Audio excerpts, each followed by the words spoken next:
Vamos lá. Canal PE Solo. Como cada lua superior se tornou um demônio, temos Leia, Kimetsu no Yaiba. Então ele deve falar de todas as luas e mais. Ou não, pera. Lua superior, então são 6 ou 7. Ou 8. É porque ficou variando. Se morrer pode trocar de lugar, se tornar uma lua superior, sei lá o que. Sempre isso.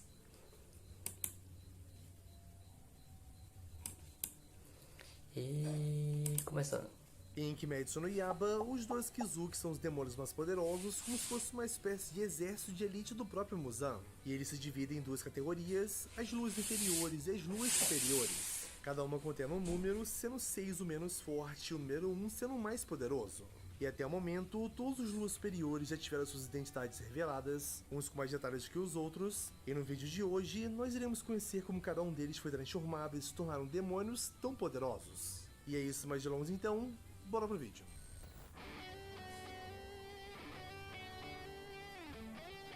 E vamos começar com a história do Lua Superior número 6, Daki Gyotaro.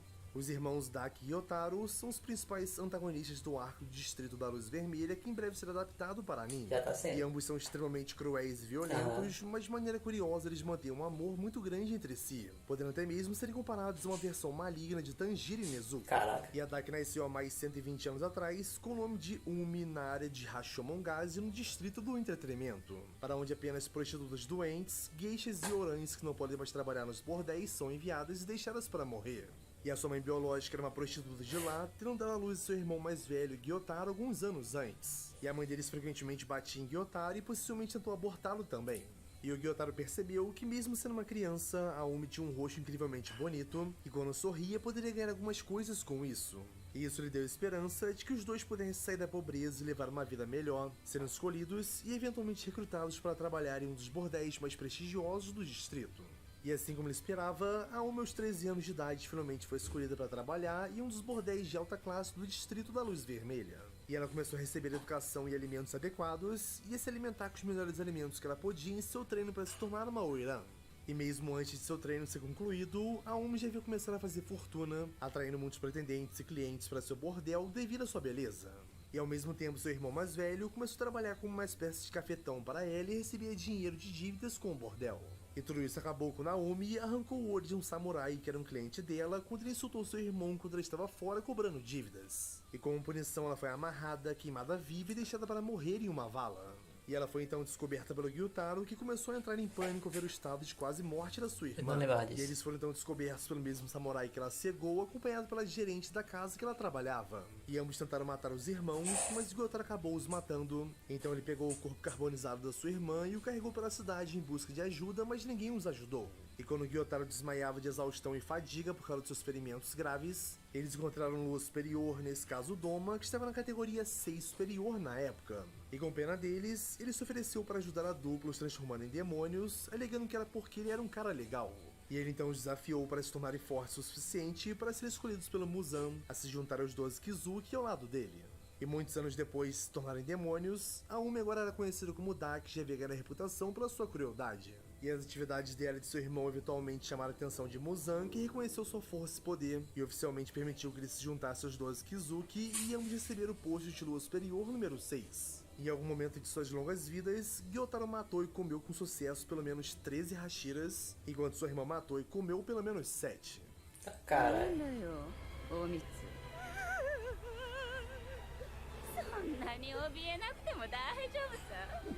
E agora vamos com o Lua Superior número 6 substituto, que é o Kagaku. E após a morte de Daki Gyotaro, Kagaku o substituiu como Lua Superior número 6. E ele era um órfão que precisava comer réis e se roubar para ficar vivo, e foi um dos órfãos a quem Gyomei cuidou em seu templo. E depois que ele foi pego pelas outras crianças por roubar dinheiro do templo, ele foi perseguido à noite e encontrou um demônio que ele então deixou entrar no templo em troca de sua vida ser poupada. E Kagaku desenvolveu a crença de que a força e a sobrevivência eram as únicas coisas que mereciam ser respeitadas, e estava disposto a rastejar e implorar pela sua vida se fosse necessário para ficar vivo. E eventualmente ele foi levado por Jigoro junto de Zenitsu, aprendendo a respiração do trovão. E ele ficou determinado a se tornar o sucessor de Jigoro e o novo Hashira do trovão com isso. E Jigoro então insistiu que ele e Zenitsu se tornariam seus sucessores, apesar da fraqueza e natureza tímida de Zenitsu.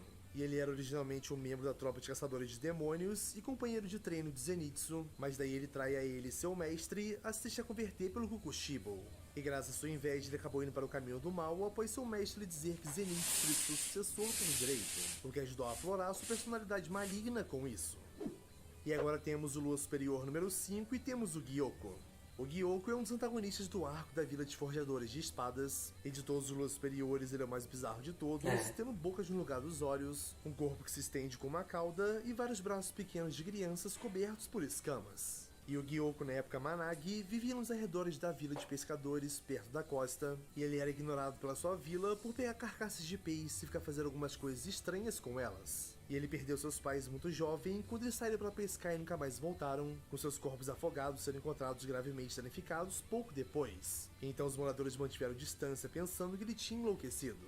E parecia que ele ficou fascinado com a beleza dos corpos afogados de seus pais. E algum tempo depois, o Gyoko matou uma criança da aldeia que veio provocá-lo e enfiou seu corpo em uma jarra. E furiosos, os pais da criança esfaquearam Gyoko com um garfo de pesca de 2 pontas. E ele foi deixado para morrer onde estava, mas meio-dia se passou e ele ainda estava vivo. E Muzan estava passando, então ele transformou Gyoko em um demônio. E depois de se tornar um demônio, Gyoko desenvolveu um gosto por humanos, especialmente por crianças. Ele modificou seu corpo como queria e continuou a viver enquanto zombava de todas as coisas vivas do fundo de seu coração.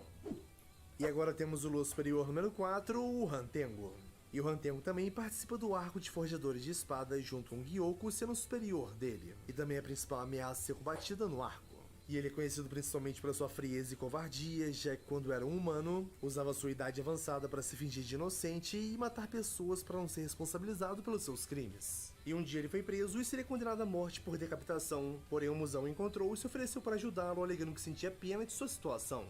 E após ele se tornar um demônio, ele matou o oficial que o prendeu, e logo após um tempo se tornou Lua Superior número 4. E por ele ser extremamente covarde, a única informação dele como humano é justamente o fato de ele se fingir de inocente para matar pessoas. Um traço que permaneceu nele mesmo como demônio, ao ponto de ele inventar 6 outras personalidades, para continuar acreditando ser inocente, mesmo matando mais de 100 pessoas.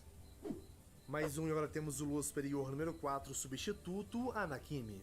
E quando Hantengo é derrotado pelos Demon Slayers, Muzan promoveu Makimi à posição de 4ª Lua Superior. E ela é bem calma e séria e raramente fala alguma coisa, mas sabe que ela é cegamente fiel a Muzan. E no passado Nakimi era apenas uma musicista que lutava para sobreviver, mas o homem com que ela se casou era viciado em jogos de azar e desperdiçou seus ganhos e economias sem contribuir em nada para melhorar as suas vidas. E uma noite, ela estava escalada para tocar em um certo palco, mas daí ela descobriu que seu marido roubou seu vestido de apresentação e jogou fora. E Anakimi ficou completamente possessa e matou seu marido usando um martelo. E pouco tempo depois de matá-lo, Nakimi percebeu que a hora marcada para tocar se aproximava, e ela foi forçada a usar um vestido surrado e rasgado ao sair para o palco às pressas. E no entanto a multidão não gostou de sua aparência miserável, e com a sensação traumática de cometer assassinato pela primeira vez ainda fresca em sua mente, suas mãos tremiam de nervosismo enquanto ela tocava seu biwa. Mas surpreendentemente, o som vindo de seu instrumento enquanto ela tocava com a extrema tensão era tão bonito que seu público amou a apresentação e gritou por bis. E tanto seus clientes quanto o dono do palco ficaram satisfeitos com o resultado inesperado e Nakimi foi bem paga.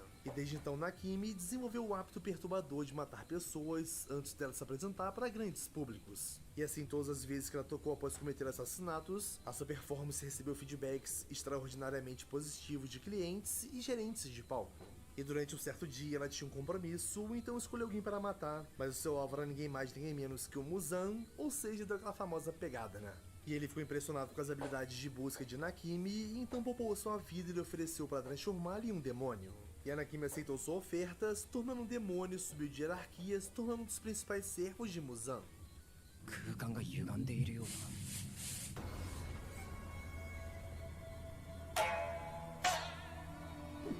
Mais um, e agora chegando no nosso pódio, temos o Lua Superior número 3, que é o Akaza. E devido aos acontecimentos do filme de Kimetsu no Yaiba, o Akaza rapidamente se tornou um dos Lua Superior mais facilmente reconhecido e com maior interesse do público. E ele nasceu bastante tempo atrás sob o nome de Hakuji, e ele nasceu e foi criado nas favelas, filho de um pai doente que ele amava profundamente. E a fim de pagar por remédios, o Hakuji furtou pessoas na cidade, mas ele foi pego 3 vezes. E o magistrado marcou e o espancou com tatuagens, ameaçando cortar os seus braços na próxima vez que ele fosse apanhado. E quando Hakuji voltou para casa após sua terceira surra, um morador informou que seu pai, ao saber de sua prisão, se enforcou. E na carta que ele deixou, ele afirmou que queria que Hakuji vivesse uma vida plena e não queria tomar remédios se os ganhasse por meios desonestos. E com suas tatuagens criminosas e sem uma casa para retornar, o Hakuji acabou sendo banido de Edo. E devastado pela perda de seu pai e furioso com a sociedade que eles viviam, onde ele não podia pagar pelos remédios de seu pai, ele começou a brigar com as pessoas ao seu redor. E um dia depois de quase matar 7 homens adultos em uma aldeia, ele foi abordado por Keizo, que era proprietário de um dojo local, e irritado com o comportamento alegre do homem, o Hakuji o desafiou para uma luta. Mas ele foi derrotado com facilidade, e Keizo então o levou para que pudesse cuidar de sua filha doente, Koyuki. E sua mãe havia se afogado devido ao estresse, e Keizo teve que trabalhar como trabalhador braçal para mantê-los bem. Então Hakuji foi encarregado de cuidar dela, e já acostumado a cuidar de seu pai, ele teve poucos problemas. E um dia ele descobriu que Koyuki havia sido forçada a sair e deixada para trás pelo herdeiro de um dojo de Kenjutsu próximo, que sempre buscou as terras de Keizo para si e impediu de receber todo tipo de aluno antes de Hakuji. E enfurecido, Keizo e Hakuji lutaram no dojo e depois de derrotar 9 pessoas, o Hakuji os fez prometer nunca mais se envolver com o dojo Soryu e com Koyuki novamente. E 2 anos depois, a saúde de Koyuki melhorou o suficiente para que ela pudesse ficar de pé e fazer suas tarefas, e o Hakuji continuou treinando como aluno de Keizo no estilo Soryu e o dojo começou a crescer. E um dia Keizo se ofereceu a deixar Hakuji a assumir o controle do dojo e levará Koyuki como sua noiva para surpresa e constrangimento de Hakuji.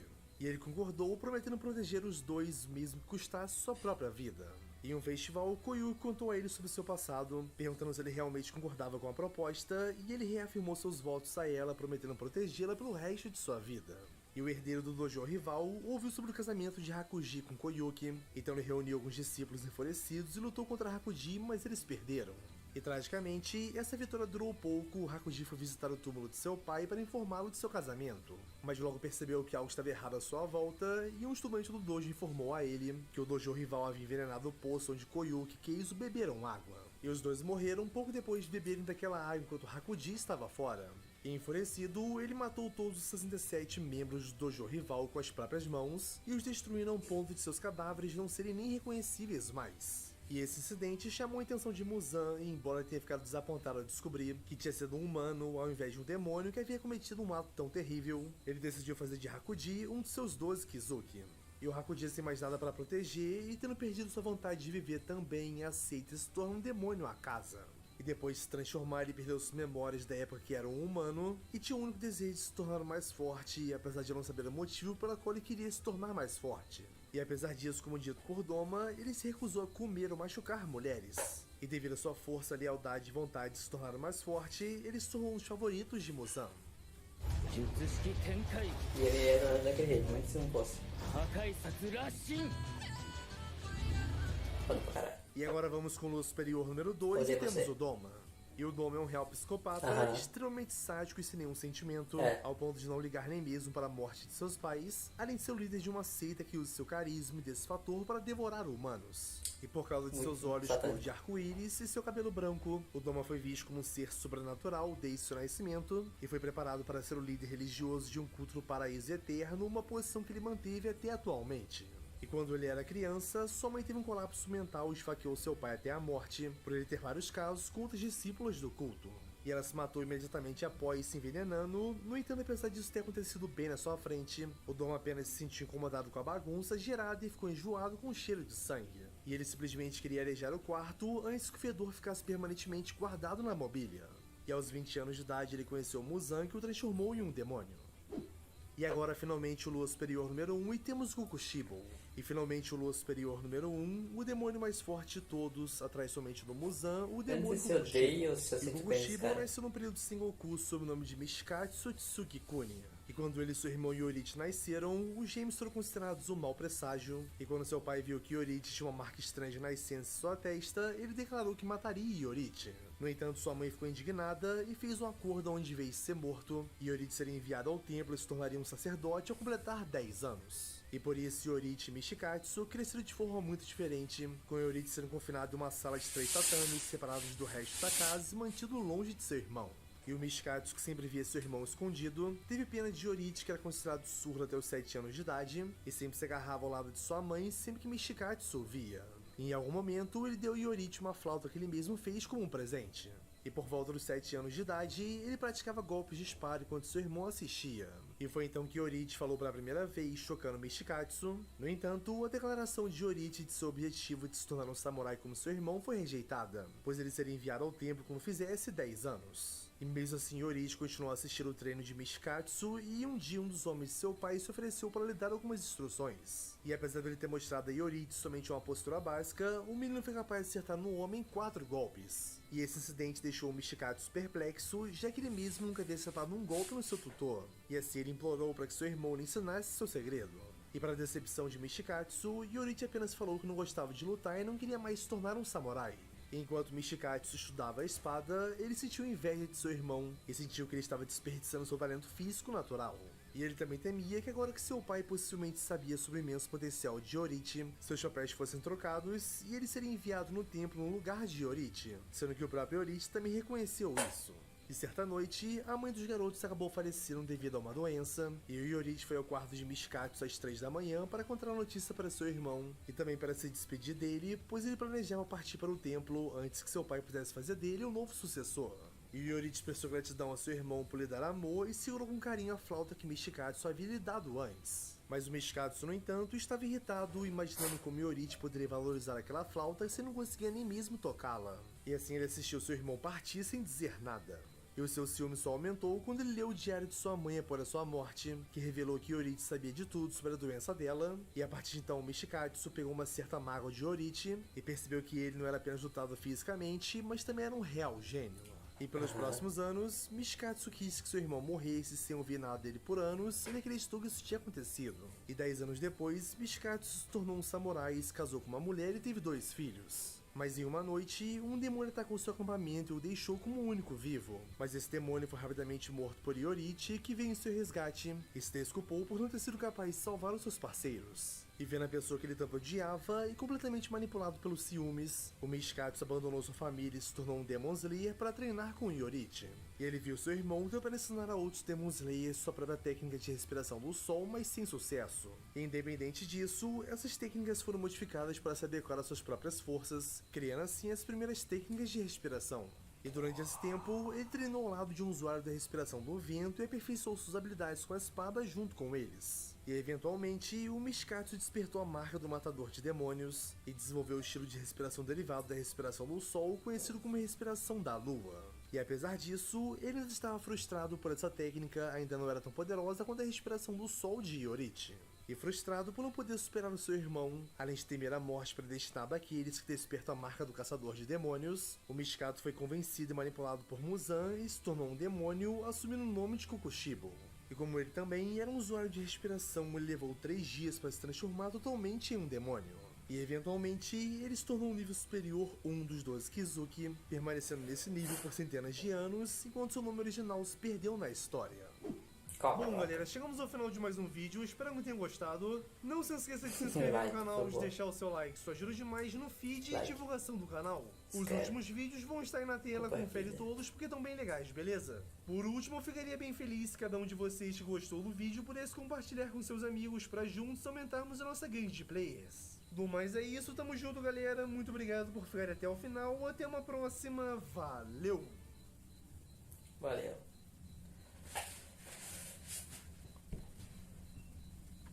Vou botar pra carregar pra você não tava o vídeo. Vamos ver. E foi. Caiu o vídeo ali. Espera aqui.